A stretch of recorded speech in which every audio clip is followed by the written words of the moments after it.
Hello दोस्तों, नमस्कार। स्वागत है एक बार फिर से आप सभी के अपने प्रिय चैनल पर। दोस्तों आपको बता दें जो अभी की सबसे बड़ी खबर आ रही है, जहां हिंद महासागर में जासूसी जहाज भेज एक तीर से दो शिकार कर रहा है चीन। दोस्तों आपको बताएंगे यहाँ पर भारत भी नहीं रुका और भारत ने चीन को लेकर सबसे बड़ा प्लान तैयार कर लिया है। दोस्तों बताएंगे चीन के इस एक तीर से दो शिकार का क्या जवाब दिया अपने भारत ने। दोस्तों आप भी जानकर रह जाएंगे दंग। और साथ ही साथ आपको बताएंगे जहाँ पर जयशंकर जी की रशिया यात्रा पर पूरी दुनिया की नजरें 8 नवंबर को होगी रूसी विदेश मंत्री से अहम बातचीत। जी हां दोस्तों बताएंगे पूरा विश्व कह रहा है कि सिर्फ भारत ही रशिया और यूक्रेन युद्ध को रोक सकता है। जी हां दोस्तों बताएंगे किसने किसने ये बातें कही है दोस्तों भारत को लेकर। और साथ ही साथ आपको सभी बड़ी खबर बताएंगे जहां पर एमसीडी चुनाव को लेकर अब तक का सबसे बड़ा ओपिनियन पोल निकल कर सामने आया है। जी हां दोस्तों आपको सबसे पहले बताएंगे। और साथ ही साथ अगर आपका भी खाता है इस बैंक में दोस्तों और आपके घर में है बेटी तो आपके होंगे बल्ले बल्ले। बताएंगे दोस्तों आपके लिए बैंक लेकर आया है सबसे बड़ी खुशखबरी की खबर, शादी और पढ़ाई के लिए पूरे 15 लाख की नई स्कीम। जी हाँ दोस्तों तो हर तरह की जानकारी आज आपको भी बताने वाले, तो आराम से बने रहेगा वीडियो के अंत तक। और अभी खबरों में आगे बढ़ने से पहले हमेशा की तरह दोस्तों मानते हैं कि अपना भारत विकास की ओर बढ़ रहा है और भारत की विदेश नीति नंबर 1 है दोस्तों, और भारतीय सेनाओं पर पूरा भरोसा है। तो इस वीडियो को भी कर दीजिए लाइक, चैनल को कर दीजिए सब्सक्राइब, बेल आइकन दबाइए, साथ ही कमेंट बॉक्स में लिख दीजिएगा जय हिंद। जी हाँ दोस्तों तो चलते हैं पहली और सबसे बड़ी खबर की तरफ, जहां पर हिंद महासागर में जासूसी जहाज भेज एक तीर से दो शिकार कर रहा है चीन। भारत का भी सबसे बड़ा प्लान है। जी हाँ दोस्तों आपको बता दें चीन के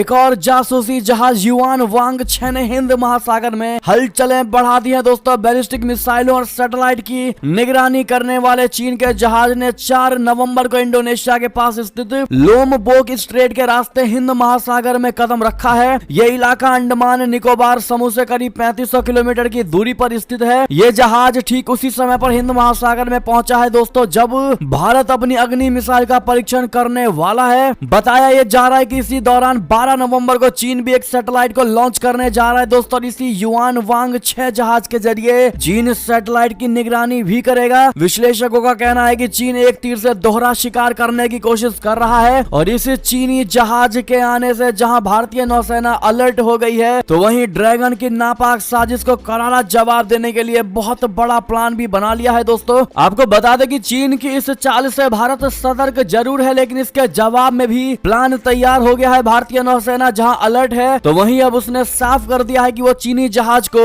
अपने विशेष आर्थिक क्षेत्र बोले तो EEZ में घुसने नहीं देगी। समुद्र में किसी भी देश का ये विशेष आर्थिक क्षेत्र 200 समुद्री मील तक होता है। चीनी सेना का ये जहाज जहां मिसाइलों की निगरानी करने में सक्षम है तो वहीं ये शोध और सर्वे जहाज के रूप में रजिस्टर है। विदेशी जहाज जिसमें युद्धपोत भी शामिल हैं वे EEZ से आसानी से जा सकते हैं दोस्तों। तो वहीं बिना अनुमति के किसी भी तरह के विदेशी सर्वे, शोध या उत्खनन को भारतीय कानूनी अनुमति नहीं देता है। आप सभी के जानकारी के लिए आपको बता दें कि इससे पहले भी चीन कर चुका है भारत संग ये नापाक हरकत। जी हाँ दोस्तों और बार बार भारत ने उसको भागने के लिए मजबूर कर दिया है दोस्तों। उसके बावजूद भी चीन मानता हुआ नजर नहीं आ रहा है, लेकिन इस बार भारत ने जो ये प्लानिंग की है दोस्तों शायद इसके बाद से अगली बार कभी चीन हिंद महासागर में घुसने की हिमाकत ना कर पाए। जी हाँ दोस्तों ऐसे में आपकी जो भी राय हो दोस्तों और all the best Indian army कहना बिल्कुल मत भूलिएगा। बढ़ते हैं और बड़ी खबर की तरफ, जहां पर अमेरिका के बाद यूनाइटेड किंगडम के मंत्री पहुंचे अब ताइवान। नाराज चीन ने कहा वन चाइना पॉलिसी का उल्लंघन कर रहा है ब्रिटेन। जी हाँ दोस्तों चीन ने ब्रिटेन के व्यापार मंत्री ग्रेग हैंड्स के ताइवान दौरे पर पलटवार किया है। चीन ने कहा है कि ब्रिटेन वन चाइना पॉलिसी का उल्लंघन कर रहा है। उन्होंने कहा कि ब्रिटेन ने वन चाइना पॉलिसी पर अपनी प्रतिबद्धता जताई थी, अब वो इससे पीछे हट रहा है। चीन ने कहा कि ब्रिटेन ताइपे के साथ यानी ताइवान के साथ आधिकारिक संपर्क न करने की बीजिंग की चेतावनियों की अवहेलना कर रहा है। गौरतलब है कि ब्रिटिश व्यापार मंत्री ग्रेग हैंड्स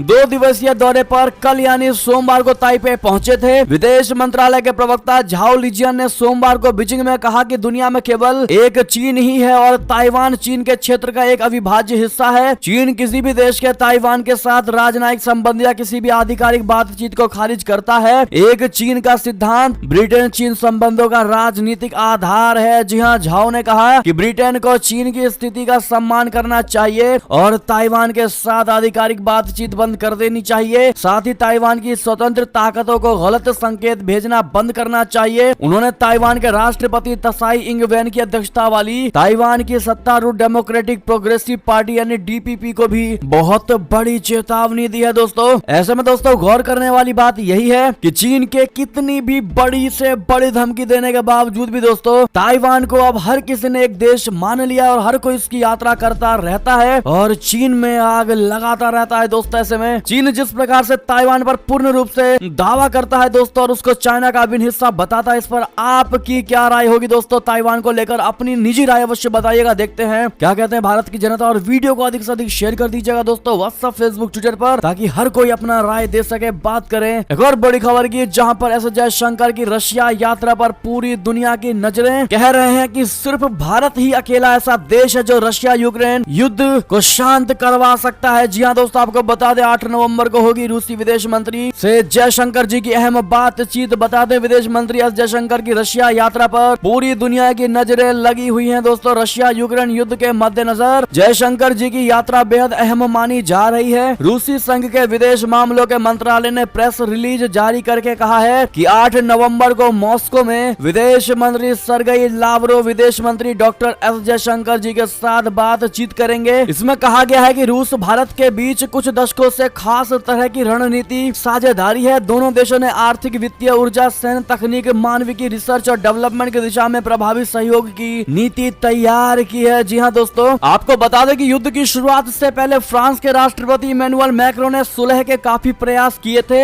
यहाँ तक कि हमले से एक सप्ताह पहले वे पुतिन से मिलने मॉस्को पहुंचे थे दोस्तों। इसी दौरान मैक्रों ने अपने पश्चिमी साथियों के सामने प्रस्ताव रखा था कि भारत के प्रधानमंत्री नरेंद्र मोदी जी से शांति वार्ता का नेतृत्व और मेजबानी का अनुरोध किया जाए, लेकिन यह प्रयास कभी अमल में नहीं लाया गया दोस्तों। बहरहाल न्यूक्लियर डिप्लोमेसी में पीएचडी कर चुके भारत के विदेश मंत्री जयशंकर जी इसी सप्ताह रूसी अधिकारियों और नेतृत्व से मिलने मॉस्को जा रहे। जैसा कि हमने आपको भी बताया, वे इस वक्त भारत की विदेश नीति के प्रमुख सिद्धांतकार और उसे लागू भी करने वाले शख्स हैं दोस्तों। वे पूरी दुनिया में मौजूदा दौर के सबसे माहिर कूटनीतिज्ञों में शुमार हैं। ऐसे में उम्मीद ये की जा रही है कि वहां से पूरी दुनिया के लिए एक अच्छी खबर देंगे। आपको बता दें दोस्तों कि इन उम्मीदों के पीछे असल में कई ऐसे वाक्य हैं जब भारत ने खामोशी से काम करते हुए दुनिया को बड़ी मुसीबतों से बचाया है। अनाज सौदे को लेकर भारत ने भले ही तुर्की की तरह मुनादी कर पूरी दुनिया को अपनी भूमिका के बारे में नहीं बताया हो, लेकिन पूरी दुनिया में अनाज का संकट पैदा होने पर भारत ने ही रशिया को इस करार में शामिल होने के लिए राजी किया था। जी हाँ दोस्तों, ऐसे में पूरा विश्व भारत का लोहा मान रहा है दोस्तों। ये मान रहा है कि भारत ही रशिया और यूक्रेन के युद्ध को रुकवा सकता है, भारत ही उनके बीच शांति स्थापित कर सकता है। ऐसे में दोस्तों, अगर आप भी मानते हैं इनके पीछे और भारत को इतना आगे ले जाने और भारत की विदेश नीति को मजबूत बनाने वाले प्रधानमंत्री नरेंद्र मोदी जी ही हैं, तो मोदी है तो मुमकिन है कहना बिल्कुल मत भूलिएगा दोस्तों। और अगली बार आप किसको प्रधानमंत्री देखना चाहेंगे कमेंट में लिखकर जरूर बताइएगा। देखते हैं क्या कहती है भारत की जनता और वीडियो को लाइक करना बिल्कुल मत भूलिएगा। साथ ही साथ एक और बड़ी खबर की बात करें, जहां पाकिस्तान के पूर्व पीएम नवाज शरीफ के खिलाफ लंदन में शिकायत दर्ज, इमरान खान पर हमले की साजिश का गंभीर आरोप। जी हां दोस्तों, पाकिस्तान के पूर्व प्रधानमंत्री इमरान खान पर फायरिंग मामले में अब लंदन में शिकायत दर्ज हुई है। ये शिकायत पाकिस्तान के पूर्व प्रधानमंत्री नवाज शरीफ के खिलाफ है। आरोप लगा है दोस्तों कि नवाज शरीफ ने ही इमरान खान पर हमले की साजिश रची थी। ARY न्यूज ने रविवार को यह खबर दी है दोस्तों। लॉन्ग मार्च में हुई गोलीबारी में पीटीआई के एक कार्यकर्ता की मौत हुई थी और इमरान खान समेत 14 लोग घायल हुए थे। पीटीआई प्रमुख की हत्या के प्रयास के पीछे नवाज शरीफ को मास्टरमाइंड बताते हुए विदेशी पाकिस्तानियों की शिकायत में कहा गया है कि इमरान खान पर हत्या के प्रयास की योजना लंदन में बनाई गई थी। याचिकाकर्ताओं के वकील ने कहा है कि शिकायत में PMLN की उपाध्यक्ष मरियम नवाज और गृह मंत्री राणा सनाउल्लाह को भी नामजद किया गया है। उन्होंने कहा कि लंदन पुलिस ने अपराध संदर्भ संख्या देकर कार्रवाई का आश्वासन दिया है। जी हाँ दोस्तों, साथ ही साथ बता दें कि पीटीआई का आजादी मार्च अब 10 नवंबर से होगा शुरू। सर्जरी के बाद इमरान खान की अस्पताल से हो गई छुट्टी। जी हाँ दोस्तों, पाकिस्तानी तहरीक इंसाफ पार्टी बोले तो पीटीआई का हकीकी आजादी लॉन्ग मार्च एक बार फिर शुरू होने जा रहा है। सोमवार को पार्टी के 2 वरिष्ठ नेताओं ने बताया है कि लॉन्ग मार्च गुरुवार को फिर से शुरू होगा। लाहौर के जमान पार्क में पार्टी कार्यकर्ताओं से बातचीत में पार्टी उपाध्यक्ष शाह महमूद कुरैशी ने कहा कि गुरुवार को लॉन्ग मार्च उसी स्थान से फिर से शुरू होगा जहां इमरान खान पर हमला हुआ था। तो वहीं पाकिस्तान के पूर्व प्रधानमंत्री इमरान खान को सफल सर्जरी के बाद अस्पताल से छुट्टी दे दी गई। वे लाहौर में एक घर में शिफ्ट हो गए हैं। दोस्तों, आपको बता दें कि ये तीसरी बार है जब लॉन्ग मार्च 10 नवंबर को फिर से शुरू होगा दोस्तों। तीसरी बार में ये फाइनल हुआ है। जी हाँ, साथ ही साथ आप सभी की जानकारी के लिए आपको बता दें कि 72 घंटे हो चुके हैं दोस्तों इमरान खान पर हमले का, लेकिन उसके बावजूद भी FIR अभी तक दर्ज नहीं की गई है, प्राथमिकी दर्ज नहीं हुई है। महमूद कुरैशी ने कहा है कि सुप्रीम कोर्ट के मुख्य न्यायाधीश ने हस्तक्षेप किया है और निर्देश दिया है कि 24 घंटे के भीतर शिकायत दर्ज की जाएगी। कुरैशी ने कहा है कि इमरान खान साहब का बयान बहुत स्पष्ट है। इमरान खान और प्रांतीय सरकार के बीच मतभेदों के कारण प्राथमिकी में देरी हुई है। PTI इस मामले में प्रधानमंत्री शहबाज शरीफ, मंत्री राणा सन्नाउल्लाह और मेजर जनरल फैसल नसीर के खिलाफ आरोप लगा रही है। बात करें दोस्तों एक और बड़ी खबर की, जहां पर परमाणु हमले की आशंका से चिंतित हुआ अमेरिका रशिया को समझाने के लिए कर रहा है गुपचुप बातचीत। जी हां दोस्तों, रशिया यूक्रेन के बीच युद्ध थमने का नाम नहीं ले रहा। दोनों देशों में से कोई भी देश पीछे हटने के लिए राजी नहीं हो रहा है। इतना ही नहीं, अब रूस पहले से ज्यादा आक्रामक होता नजर आ रहा है दोस्तों। ऐसे में दुनिया के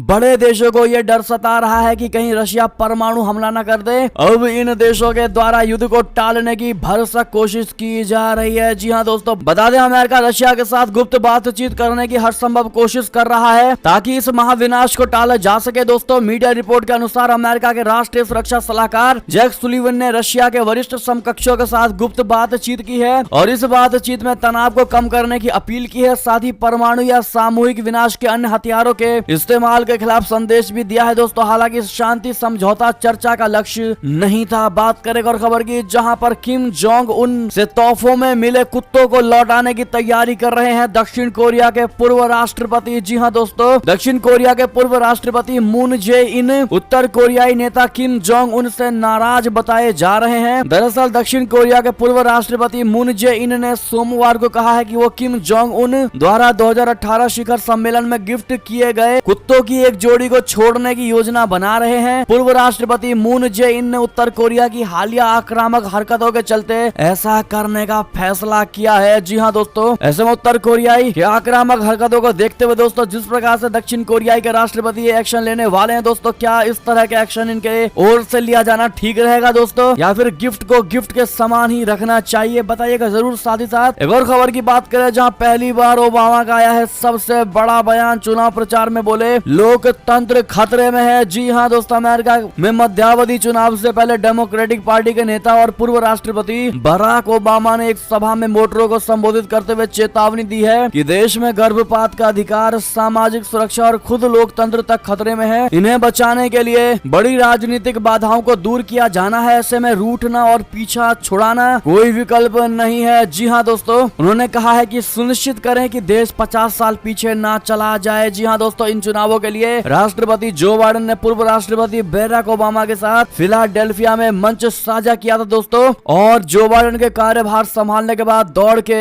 पूर्व साथी पहली बार एक साथ प्रचार कर रहे हैं। जी हाँ दोस्तों, बात करें और बड़ी खबर की, जहां पर कनाडा का चीन को सबसे तगड़ा और बड़ा झटका। 3 चीनी कंपनियों का हिस्सेदारी बेचने का दिया आदेश। जी हाँ दोस्तों, चीन और कनाडा के बीच संबंध तनावपूर्ण बने हुए हैं। 2018 में हुआवेई के कार्यकारी मैंग वान जाऊ और कनाडाई व्यवसायियों माइकल कोवरिंग और माइकल एस्पावर की गिरफ्तारी के बाद दोनों देशों के बीच कड़वाहट बढ़ गई है दोस्तों। इसी के चलते कनाडा ने चीन को बहुत बड़ा झटका देते हुए 3 कनाडाई खनन कंपनियों में अपनी हिस्सेदारी तुरंत बेचने का आदेश दिया है। कनाडा ने राष्ट्रीय सुरक्षा पर बढ़ती चिंताओं के बीच ये बड़ा फैसला लिया है दोस्तों। आपको बता दें, ये निर्देश कनाडा की राष्ट्रीय सुरक्षा और खुफिया एजेंसियों द्वारा कई चरणों की समीक्षा के बाद आया है दोस्तों। इस खुफिया रिपोर्ट के बाद ये तय किया गया है कि 3 चीनी कंपनियों को राष्ट्रीय सुरक्षा आधार पर कनाडाई खनन उद्योग को छोड़ना ही होगा। ऐसे में दोस्तों ये कनाडा की तरफ से चीन को अब तक का सबसे बड़ा झटका माना जा रहा है। बात करेगा और खबर की, जहां पर सऊदी अरब में लड़ाकू विमान F-15S दुर्घटनाग्रस्त,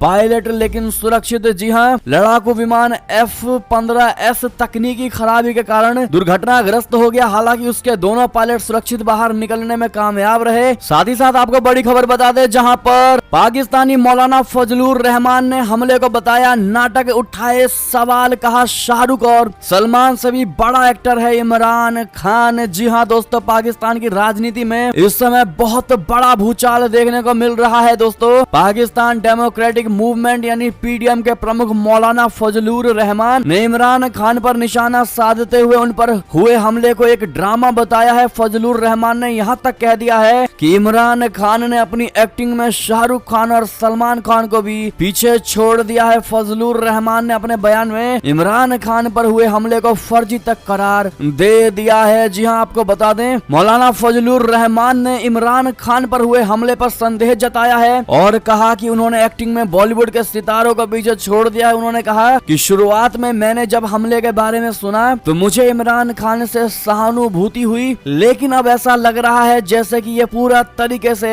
नाटक था। जी हाँ दोस्तों, उन्होंने हमले पर संदेह जताते हुए कहा ये अभी तय नहीं है कि इमरान पर एक गोली चली थी या कई गोलियां चली थी। हमले में उनके एक पैर पर गोली लगी या दोनों पैर पर, या फिर गोली लगी ही नहीं थी। कुछ लोग कह रहे हैं कि गोली के टुकड़े उनके पैर में लगे हैं। मैंने बम के टुकड़े तो सुने हैं, लेकिन गोली के टुकड़े के बारे में पहली बार सुना है। मौलाना फजल ने कहा कि ये भी दिलचस्प है कि इमरान खान को नजदीकी अस्पताल यानी वजीराबाद की जगह लाहौर लेकर जाया गया। जी हाँ दोस्तों, जो कि इमरान खान के ट्रस्ट के तौर पर ही वो अस्पताल चल रहा है जिसमें वो भर्ती है दोस्तों। और ऐसे में जहां पर हमला हुआ वहां के अस्पताल में इनको भर्ती क्यों नहीं कराया गया? ऐसे में इन सभी सवालों के घेरे में इमरान खान को लेते हुए दिखाई दिए हैं दोस्तों फजलुर रहमान, और उन्होंने उसकी एक्टिंग को पूरी तरीके से सलमान और शाहरुख खान भी फेल हो जाए ऐसा बताया है। ऐसे में दोस्तों आपकी क्या राय होगी फजलुर रहमान के इन बयानों को लेकर और इमरान खान पर हमले को लेकर? दोस्तों आप अपनी राय अवश्य दीजिएगा, देखते हैं क्या कहती है हमारी भारत की जनता। और साथ ही साथ दोस्तों वीडियो को एक लाइक जरूर कर दीजिएगा ताकि हमारा भी मनोबल बढ़ता रहे। दोस्तों एक और खबर की बात करें जहां पर 20 नवंबर को आम चुनावों के लिए पूरी तरह तैयार है नेपाल। मुख्य चुनाव आयुक्त ने बताई पूरी योजना। जी हां, नेपाल के मुख्य चुनाव आयुक्त दिनेश कुमार थपलिया ने सोमवार को कहा है कि देश 20 नवंबर को प्रतिनिधि सभा और प्रांतीय विधानसभाओं के लिए शांतिपूर्ण, सुरक्षित और विश्वसनीय तरीके से अहम चुनाव कराने के लिए तैयार है। देश में दोहरे चुनाव के लिए मतदान एक ही चरण में होगा। सभी प्रांतों में 17.9 मिलियन करीब 1 करोड़ 80 लाख से ज्यादा लोग मतदान के पात्र हैं। 165 सीटों का चुनाव प्रत्यक्ष मतदान से होगा दोस्तों। साथ ही साथ प्रक्रिया को सुरक्षित बनाने का आयोग ने तैयारी कर ली है। साथ ही साथ दोस्तों बात करें एक और बड़ी खबर की जहां पर एमसीडी चुनाव से किसे मिल सकती है कितनी सीटें? ओपिनियन पोल में बहुत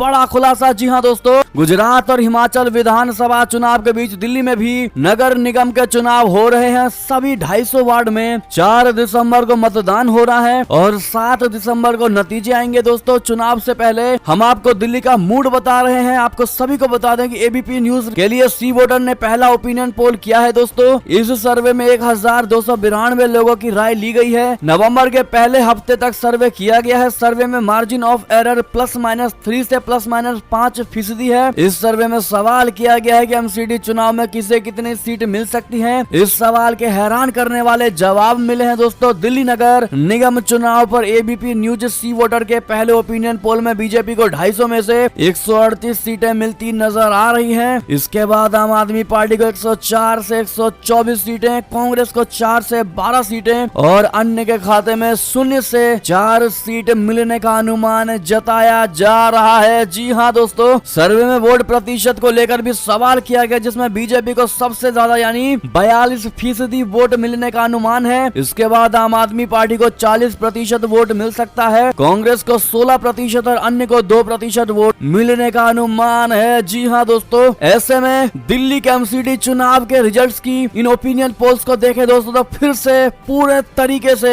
यहाँ पर बीजेपी जीतती नजर आ रही है दोस्तों। बाकी रियलिटी का हम दावा नहीं करते हैं, बाकी जो ओपिनियन पोल कह रहा है वो हम आपको बता रहे हैं दोस्तों। ऐसे में भारत की जनता की राय क्या है इस पर? क्या लगता है आपको एमसीडी का चुनाव कौन जीतेगा दोस्तों दिल्ली में? अपनी राय सुझाव जरूर दीजिएगा। साथ ही साथ बात करेगा और बड़ी खबर की जहां पर बेंगलुरु कोर्ट का सबसे बड़ा आदेश, कांग्रेस और भारत जोड़ो ट्विटर हैंडल पर लगे रोक। जी हाँ दोस्तों, बेंगलुरु कोर्ट की तरफ से कांग्रेस को बड़ा और तगड़ा झटका दिया गया है। कोर्ट ने अपने आदेशों में कांग्रेस और उसकी भारत जोड़ो यात्रा का ट्विटर हैंडल को ब्लॉक करने के लिए कहा है दोस्तों। असल में कांग्रेस के खिलाफ कॉपीराइट एक्ट के तहत शिकायत दर्ज हुई थी। केजीएफ के मेकर्स ने आरोप लगाया था कि कांग्रेस ने भारत जोड़ो यात्रा के लिए जो मार्केटिंग वीडियोस तैयार किए हैं उसमें उनकी फिल्म के गानों का इस्तेमाल हुआ है। अब कोर्ट ने भी उस मामले में अपना आदेश सुना दिया है। कहा गया है दोस्तों कि याचिकाकर्ता द्वारा सीडी के माध्यम से यह सिद्ध किया गया है कि उसके ओरिजिनल वर्जन का इस्तेमाल कुछ मामूली बदलावों के साथ हुआ है। कोर्ट ने इस बात पर भी जोर दिया है कि इस प्रकार के मार्केटिंग वीडियोस पायरेसी को बदल देते हैं। इसी वजह से आदेश में साफ कहा गया है कि दोनों कांग्रेस और भारत जोड़ो के ट्विटर हैंडल से उन वीडियोस को हटाया जाए जहां ये गाने इस्तेमाल हुए हैं, तो वहीं दोनों के ही ट्विटर हैंडल को भी ब्लॉक करने का आदेश दिया गया है। जी हाँ दोस्तों, कोर्ट के फैसले पर कांग्रेस की प्रतिक्रिया भी आ गई है। उन्होंने कहा है कि हमें इस कोर्ट प्रोसीडिंग के बारे में कोई जानकारी नहीं थी, हमें अभी तक आदेश की कोई कॉपी भी नहीं मिली है, हर कानूनी उपायों का इस्तेमाल किया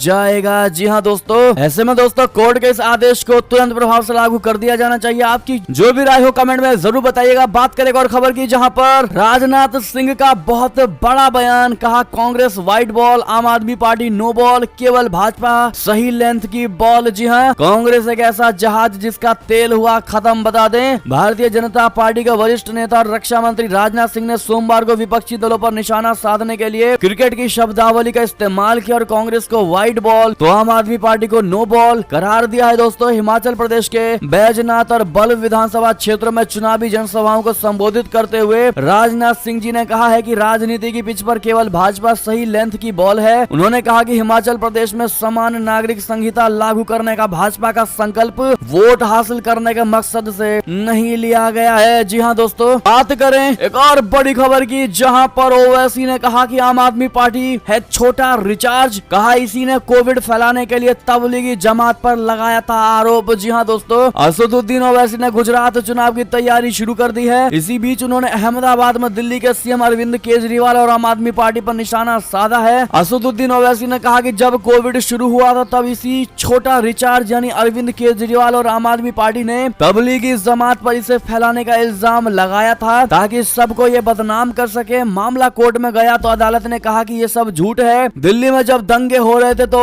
लोग इंसान नहीं हैवान बनकर एक दूसरे को मार रहे थे। इस दौरान ये दिल्ली के मुख्यमंत्री कहाँ थे? वो लोगों के गुस्से को कम करने की बजाय राजघाट पर मौन व्रत कर रहे थे। जी हाँ दोस्तों, ऐसे में आम आदमी पार्टी और अरविंद केजरीवाल को छोटा रिचार्ज कहा गया है। दोस्तों, ओवैसी के द्वारा आप क्या कहना चाहेंगे? ओवैसी के इस बयान को लेकर बताइएगा जरूर। साथ ही साथ बता दें आपको बड़ी खबर, जहां देव दीपावली से जुड़ी बड़ी खबर, पूर्णिमा पर घाटों को पहनाया गया लाखों दीपों का चंद्रहार, 8 लाख दीपों से आलोकित हुए काशी के 108 घाट। जी हाँ दोस्तों, देव दीपावली पर स्वर्ग से धरती पर आने वाले देवताओं की आगवानी में सुरसरी के अर्ध चंद्राकार तट पर लाखों दीपों का चंद्रहार सजाया गया। सदानीरा के 108 घाटों पर 8 लाख दीपक सजाए गए, तो वहीं गंगा पार रेती पर 2 लाख दीपक रोशन हुए। सूर्यास्त के बाद माटी के दीपों में तेल की धार बह चली। रुई की बाती के तर होते ही घाटों की अर्ध चंद्राकार श्रृंखला दीपकों की अनगिनत कतारों का हार पहनी प्रतीत होने लगी। जी हाँ दोस्तों, ऐसे में कमेंट में जय श्री राम जरूर लिखिएगा। दोस्तों, अगली खबर की बात करें, जहां पर एसबीआई के खाता धारकों के लिए बहुत बड़ी खबर, करोड़ों खाता धारकों की हुई बल्ले बल्ले। आपकी भी है बेटी तो एसबीआई शादी और पढ़ाई के लिए देगा पूरे 15 लाख इस योजना में। जी हाँ, स्टेट बैंक ऑफ इंडिया ग्राहकों को सुकन्या समृद्धि स्कीम की सुविधा दे रही है। दोस्तों, जिसमें 250 रुपए जमा करके आप अपनी बेटी को लखपति बना सकते हैं। एसबीआई ने ट्वीट करके इसके बारे में जानकारी दी है। इस सरकारी स्कीम में आपकी गारंटीड इनकम होती रहेगी। इसके साथ ही आपको टैक्स में छूट का भी फायदा मिलेगा। ये स्कीम खास गर्ल चाइल्ड के लिए है। दोस्तों, लड़कियों के भविष्य को सुरक्षित रखने के लिए इस स्कीम की सुविधा सरकार की ओर से दी जा रही है। जी हाँ दोस्तों, इसके अलावा सरकार इस समय सुकन्या समृद्धि स्कीम पर 6.5% से भी अधिक की दर की ब्याज का फायदा दे रही है। दोस्तों, इसके अलावा आप 2 बेटियों के लिए यह स्कीम ले सकते हैं। तो वहीं अगर पहली बेटी होने के बाद में जुड़वा 2 और बेटियां होती हैं तो इस स्थिति में तीनों बेटियों को इस सरकारी स्कीम का फायदा मिलेगा। जी हाँ दोस्तों, आप कम से कम 250 रुपए के डिपॉजिट से इस स्कीम को शुरू कर सकते हैं। इसके अलावा आपको एक फाइनेंशियल ईयर में अधिकतम 1.5 लाख रुपए जमा करने होते हैं। जी हाँ दोस्तों, और इसी बीच आपको कोई भी डाउट हो दोस्तों इस खबर से जुड़ी तो कमेंट में जरूर पूछिएगा, आपको वही जवाब दे दिया जाएगा। साथ ही साथ आप सभी को बता दें ये थी अब तक की सारी बड़ी खबरें। आपको हमारी खबर कैसी लगी दोस्तों? आशा करता हूँ बहुत अच्छी लगी होगी। अगर थोड़ी भी अच्छी लगी है तो इस वीडियो को भी अपने भाई बंधुओं में व्हाट्सएप, फेसबुक, ट्विटर के जरिए पूरे भारत में शेयर करना बिल्कुल मत भूलिएगा। दोस्तों, अभी कर दीजिए इस वीडियो को लाइक, चैनल को कर दीजिए सब्सक्राइब, बेल आइकन दबाइए, साथ ही कमेंट बॉक्स में लिख दीजिएगा जय हिंद जय भारत। तो मिलते हैं आप अगली बड़ी खबर में दोस्तों, तब तक अपना ख्याल रखिएगा। आप सभी का बहुत बहुत धन्यवाद साथ देने के लिए, साथ बने रहने के लिए, और खबरों का सिलसिला लगातार हमारे चैनल पर जारी, तो अपडेट रहना बिल्कुल मत भूलिएगा। अगली बड़ी खबर का इंतजार करिएगा दोस्तों। मिलता है अगली बड़ी खबर में, तब तक जय हिंद जय भारत, जय श्री राम, वंदे मातरम, हर हर महादेव।